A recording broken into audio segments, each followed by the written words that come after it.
police operation yesterday in Rio de Janeiro was the deadliest police operation in the history of the country and one of the deadliest in the Latin American region.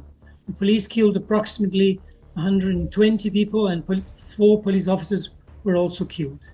So the manner of operation of the police in Rio is typically to invade these areas controlled by criminal gangs, shoot, kill, apprehend some drugs and weapons, and then leave to return 6 months later or a year later to do exactly the same. These types of operations generate a lot of deaths, generate a lot of anxiety, and make the life of the people who live in these areas very, very difficult. And they do not solve the problem of public security, since the so-called war on drugs is impossible to be won. But yesterday's operation was special in that the police made a point of impeding the flight of the alleged drug dealers. So they positioned themselves in a way so that when they were trying to escape, they were shot and killed. And the number of deaths is so high. The number of people arrested is much smaller. It's about 82 people arrested, over 120 killed.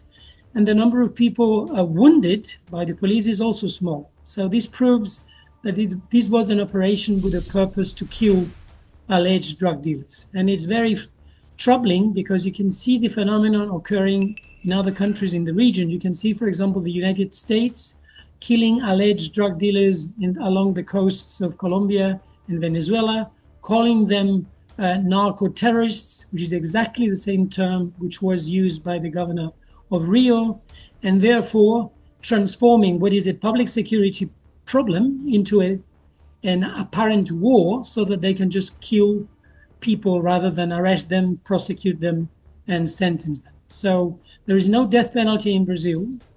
People who commit crimes are supposed to be arrested, tried, and sentenced, and not summarily executed. Because when you have these high number of lethal victims, you know that some of them could have been arrested, but then were killed instead. The police in Rio has a long history of abuse, excessive use of force in Brazil in general, but in Rio de Janeiro in particular. But this was an extreme case with an extremely high number of casualties. And it probably is going to change nothing in terms of public security because the criminal networks are very widespread. These people who were killed will be substituted, the weapons and the drugs will also be substituted, and life will go on as usual. What the state has to try to do is to try to recover territorial control from the hands of these criminal groups. But you don't need to do that through killing indiscriminately. You need to do that by placing your police officers inside the communities permanently to try to recover territorial control. Indeed, the state of Rio tried to do that a few years back through a project called Pacifying Police Units, which lasted for a number of years, and which indeed was able to recover territorial control without endless shootouts. But after these experiments failed, what we have now is this return to this very deadly, very aggressive operation, which causes lots of victims, which causes a lot of mischief for the lives of those people living in these areas, and which ultimately changed nothing in the landscape of public security in the city.